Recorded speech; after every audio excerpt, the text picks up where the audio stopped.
Okay, my name is Kaliana, and this is my presentation on the Green River Killer, and it's kind of like a criminological case study on everything. Okay, so the main question is, who was Gary Ridgway? He was one of the most notorious serial killers in U.S. history. He was known as the Green River Killer.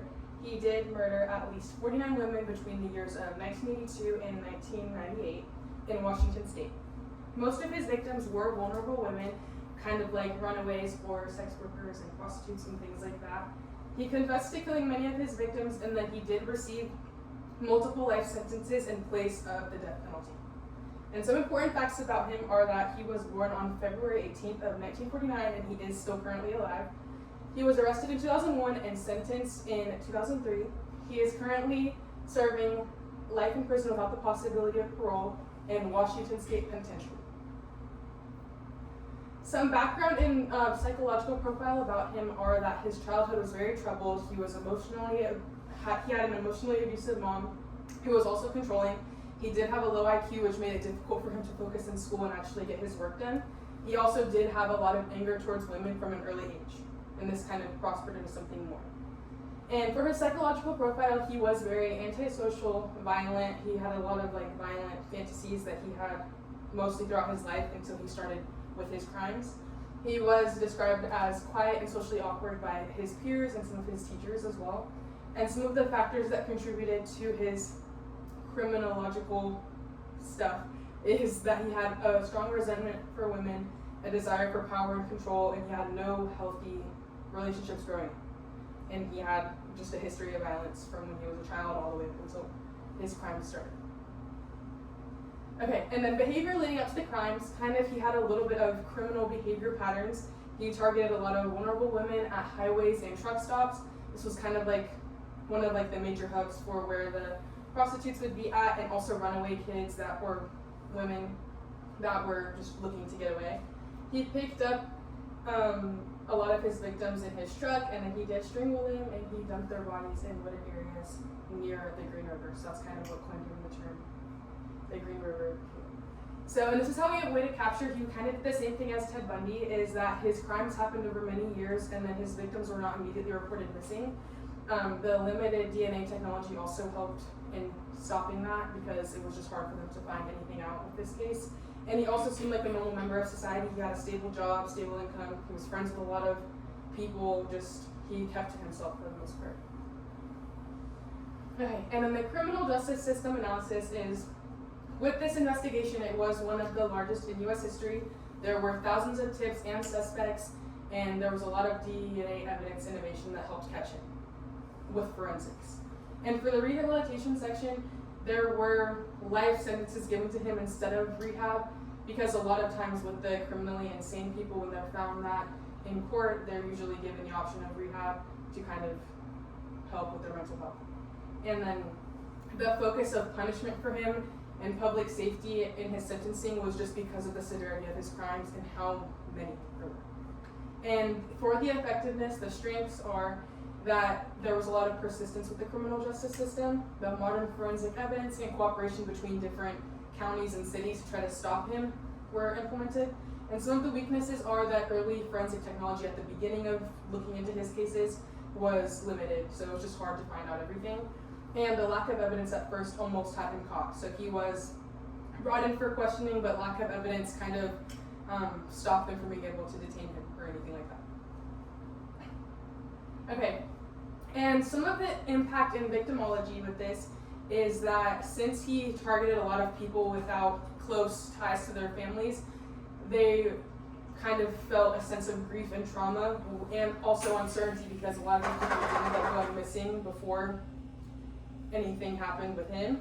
And he mostly targeted young women with difficult circumstances of life that were just going through a hard time, didn't have good family lives, and everything like that. And it also took long periods of time to identify some of his victims. That's why there's a question mark here, and then there's also some drawn photographs and sketches of some of them, just because some of them just have unknown identification.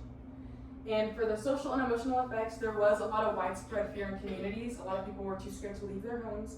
There was increased awareness for violence in vulnerable populations, for kind of runaways and the prostitutes and people who just didn't have that strong of a connection to people. There was a lot of distrust towards law enforcement and with their ability to handle this case because it took so long to finally actually catch him. And there was a lot of psychological trauma for the families of the victims and just for people that were around during this time and living through it.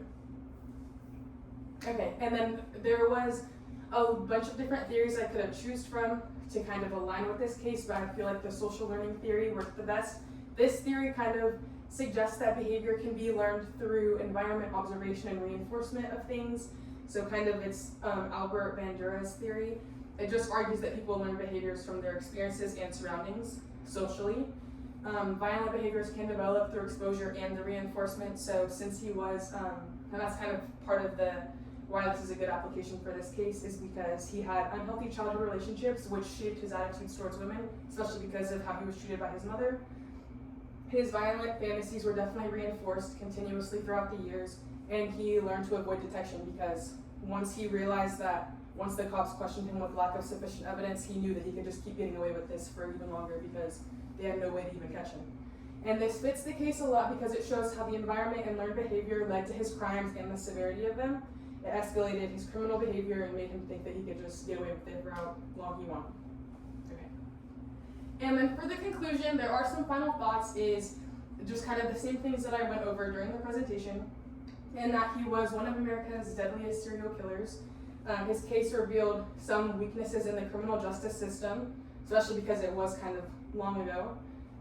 A lot of advances in forensics have helped solve his crimes and is very important to criminology because of the psychological, social, and environmental factors that led to him becoming one of the deadliest serial killers in American history.